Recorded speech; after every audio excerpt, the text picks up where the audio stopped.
Is it? Oh, it is. Oh, yeah. Hi. Hello. Happy Let's Talk About It Tuesday. I'm Georgette. I'm the mom. And I'm TJ. I'm the son. And we both study and work in the field of psychology, and we are passionate about sharing what we know with you so that you can live your best life. Perfect. All right. I'm starting it off today. All right. First things first. There is a caller out there that turns your dog's barks into swear words. That just popped up on my Facebook, and I think it's important that everyone should know.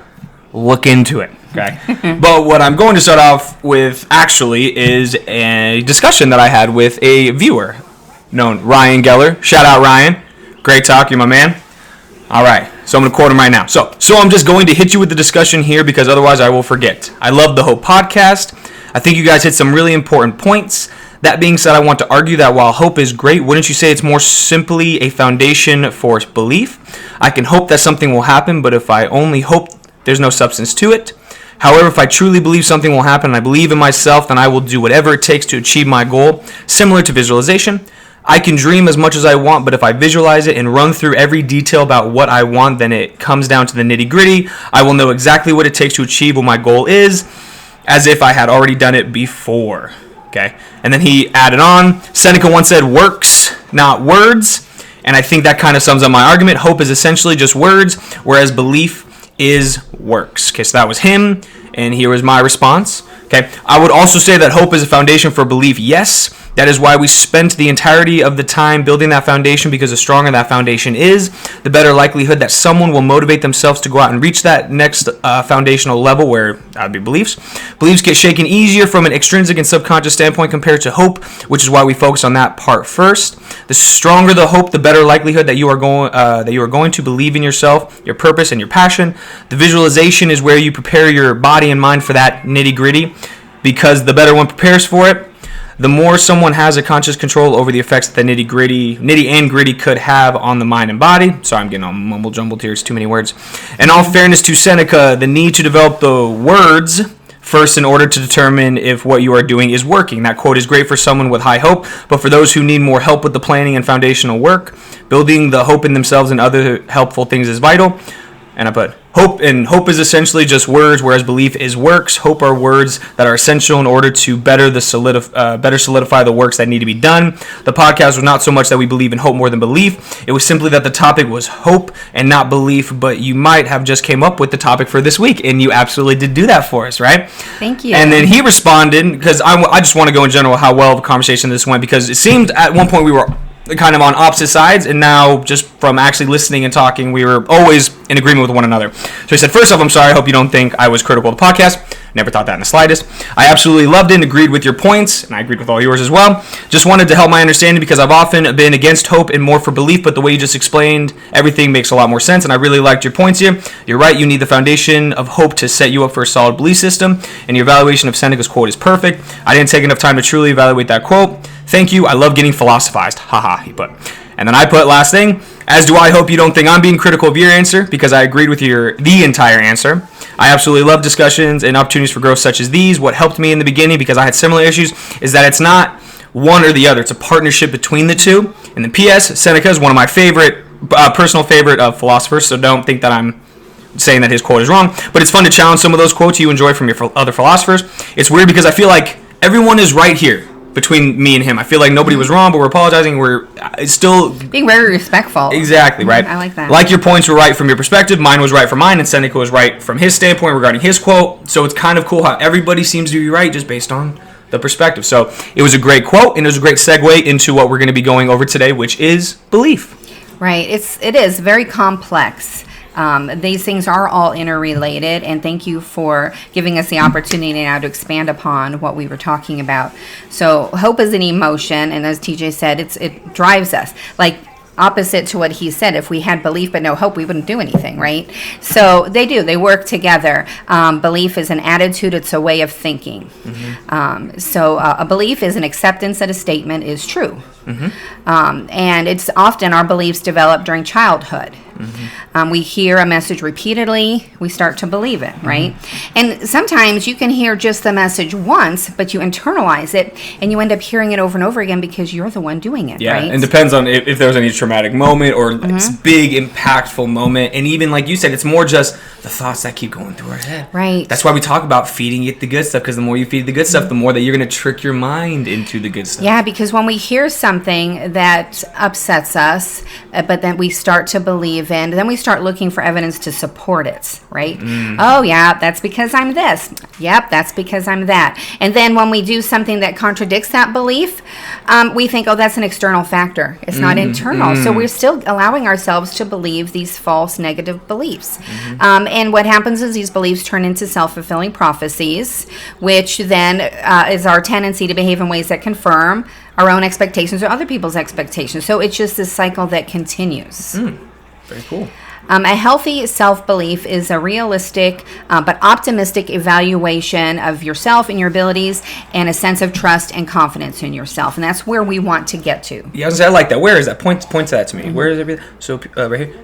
So I like it. So realistic but optimistic, right? The optimistic is more that hope. Realistic still belief, but I would say they kind of, once again, they work together, because you deem it to be, man, I hope what I'm doing is right and this and that. But realistically setting goals is going to be like, okay, well, I know that I'm at least improving in this standpoint. So then just mesh them together. Yeah, now we can't unhear these messages, right? We can't. They're in there. Our subconscious brain repeats them even more so from our own mental awareness, right? It's time to start challenging them, though. And you can chip away at these beliefs slowly but surely and make small progress. You are not going to change overnight. You're not going to. I like the illustration.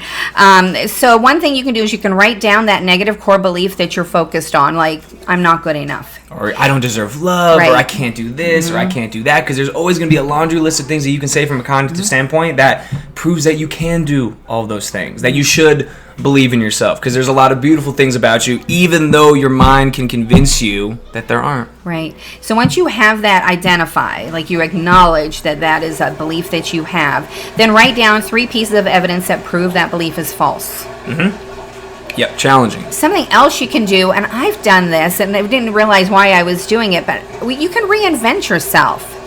When it's been a couple of times where I've either moved, and it makes it easy when you move, or when you start a new job because the people around you are different, where I've actually reinvented myself. I'm going to pretend I'm outgoing. I'm going to say good morning to everybody, and it's not going to be weird because it's new, right? Yeah.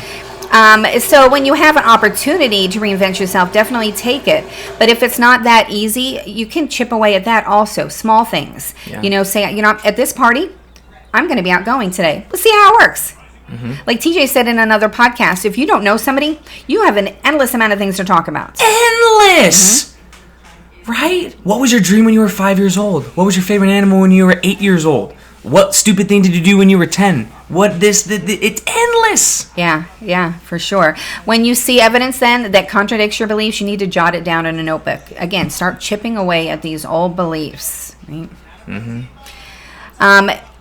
Beliefs and what we do in our future success is referred to as self-efficacy. Albert Bandura is actually the one who really did a lot of research on that belief in our future success, or our self-efficacy. And one thing that I read about increasing your self-efficacy is to stay in the stretch zone. They talk about a comfort zone and a panic zone, but we have a stretch zone. Yes, and the panic and the stretch, that is where we lose that line. As soon as we start to get stretched, we panic. But you can keep stretching and holding out, and then eventually you get to that point. But yes, it is cognitively working through the difference between, is this stretching me, or is this a time for panic? Because it's now starting to get blurred, and that's where the issues lie. Yeah, so the stretch zone is that area where you're willing to take reasonable chances and are still resilient to failures and setbacks, and I think that's the key there. Because when you start to panic, that you're not being resilient at all. But what's really interesting is we think about stretching our muscles when we work out, even though most of us don't do that as much as we should either. Think about your brain as a muscle too and stretching it. We work out the human body 30 to 40 minutes a day is the average that they say for most people should get every single day, but we don't talk about 30 to 40 minutes of taking the time to develop our mind. Stretch out our mind. Exactly. We have to stretch out our mind to these other possibilities, because the more that you present them and you're like, I don't believe this, but the more you keep working through them from a cognitive standpoint, the more likely they are to become a belief and not necessarily be impacted by whether you feel it or whether you don't. It's just we're practicing. This is all we're doing. We're practicing and building a skill of being positive and believing in yourself when, once again, the subconscious mind is pulling you away from it. Set simple goals, reasonable, achievable, and able to be broken down into sub-goals. For more on goals, refer to our episode number 1, because we talked a lot about goals there. But make sure to rejoice in those little successes that you have. Beautiful. Just I love you for being you, and you should love you, and the littlest of things. Gosh, I brushed my teeth successfully. Yeah. I showered successfully. I wiped my butt successfully. All right, which I still give myself a high five for. But ultimately, it's the little things, because it's those little things that we don't think are that important that create the ripple effect that lead us to that ultimate purposeful and impactful and intentional what you want to be with your life.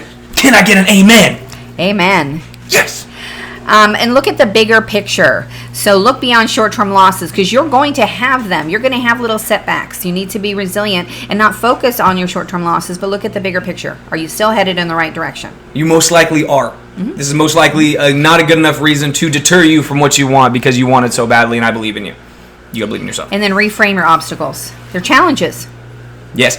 The simple reframing goal is the have to versus the get to. Have to pay bills. I have to do this. I have to do this. The issue is, how can I turn that into a get to? I get to pay bills because I get electricity, water, gas. I have the monetary value to pay those off. I have a job that I love that helps me do those things, right? Gosh, I have to shower. I get to shower. There's some people that don't get to shower, that aren't clean. I hate the feeling clean. I have to deal with some of the insecurities of my past. I get to wake up and challenge myself every single day to improve in the way that I would like to. There's always a way that you can reframe it to a little bit more positive, or at least rationalize it from a logical standpoint. Now, there is a video that goes around the social feeds every once in a while. It's a colonel. He was a Navy SEAL. And he talks about making his bed. Making your bed. First thing he does in the morning is make his bed. And because when you do that, you have accomplished something. You start out the day accomplishing something. So when we talk about goals, something simple like that. You made your bed. Hey, now you keep going. Yeah. So for me, and my mom knows this has never been making my bed. It will never be making my bed. No disrespect to that. That's a metaphor, but yeah, and of course. But for me, it's the waking up, turning off the alarm clock, and starting off with my stretches, windshield wiper or hip rotations for my back, arm circles. This, but I'm already doing the small things necessary to maybe have an easier likelihood of me believing in myself later in the day, because I'm already setting myself up for success. So yes, it's right out of bed. What can you do that immediately brings you to that purposeful action? For me, it's the waking up, doing some diaphragmatic breathing, and just doing my stretches. Little windshield wipers with the knees, a little boom. And this is all in my bed. Sometimes I'll roll over my bed and I'll do child's pose and a lat stretch and this, but I've accomplished something right out of bed, instead of just, oh my God, I'm awake. What our body likes to do. Absolutely. So when you have that self-belief and you have self-efficacy, what you end up with was confidence, self-confidence. That is the to be self-confident, to trust in your own abilities and believe that we can do what we set our minds to. So it's a combination of both. So some strategies from Mind Tools website. They have several tips and suggestions for improving your confidence based on wherever you are in your particular journey. So first is prepare for your journey. Take inventory of what you've achieved. Think about your strengths and weaknesses, but especially your strengths. Focus on those. Think about your goals and your values. Practice stopping the negative self-talk, and commit to the journey to self-confidence. That's step number 1, preparing for your journey. Beautiful. Number 2 is setting out, identifying and enhancing the knowledge and skills you need to succeed. So the resources, right, to get there. Focus on the basics. Don't get bogged down in details or reaching for perfection. Set small goals and achieve them to pile up successes. And keep working on your positive thinking and self-talk. So that was number 2.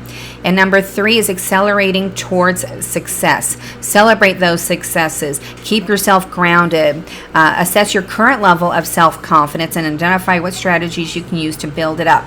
Right? Yeah. And why is all that so important, right? So think about a person you know who you feel is very confident, right? They have the ability to do what's right even when they are mocked or criticized for it. So we talked about conformity and social pressure last week. How hard that is to say, you know, I don't think I'm going to do that. You fools go ahead and do it, right? Mm-hmm. They're more willing to take risks and go that extra mile to get what they want. They believe that they can do it. Right. Absolutely. They are able to admit when they've made a mistake and they learn from them. They don't let that change their path. They keep going. They're like, yep, mess that up. And another thing, I'm sorry, I hate to interrupt, but another thing that we also have to all believe in is that of human error. You are going to make mistakes, but that does not make you a failure or make you a person that constantly makes mistakes. It means that you messed up in one moment, but once again, learning from it and not just holding on to it, because that's going to make it so much more challenging. Right, absolutely. Self-confident people wait for others to congratulate them on their accomplishments instead of bragging or boasting. They don't go looking for it. Yeah, they already feel good about what they've done. Yeah, so the quote is, when you're good at something, you'll tell everybody. When you're great at something, they'll tell you. Oh, I like that. I never heard that one. I'd say that to myself all the time. And they accept compliments with grace and gratitude. I like that one a lot. And did you know what that kind of reminds me of and you hear it all the time, being a sore winner. Mm-hmm. Right? People are sore winners like this. That is like, be a good winner. Be rational, be complimentary, be graceful in defeat or in success, but don't rub it into people's faces, right? Because if you have belief in yourself, you shouldn't have to, because you already knew you were going to be successful because you believe in yourself. Right. Why rub it in? Right. And doing that helps build up those other people around you. I was having a hard time saying that, but and you're modeling behavior that other people should. It just improves the whole dynamic of your social circle. Our deepest fear is not that we are inadequate. Our deepest fear is that we are powerful beyond measure. It is our light, not our darkness, that most frightens us. Your playing small does not serve the world. There's nothing enlightened about shrinking so that other people won't feel insecure around you.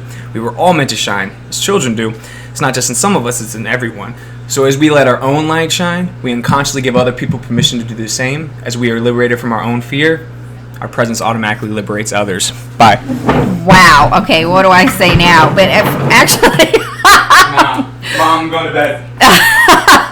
That was actually, I was just going to wrap up anyways. I don't know what I can say to that, but our beliefs in our own inherent value, worth, and how deserving we are of love and happiness and success are good things in life. That's what self-esteem is, and that's what we end up getting to. The takeaway this week, don't let your beliefs stand between the life you're living and your best life. Yeah, and then I'll end it with some beliefs that I'll tell you what I believe about you, even without meeting you personally.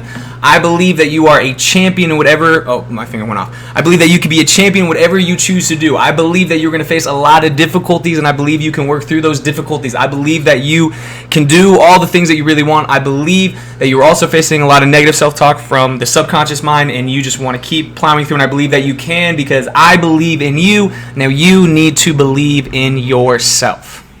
Put this on repeat. And see you next Let's Talk About It Tuesday.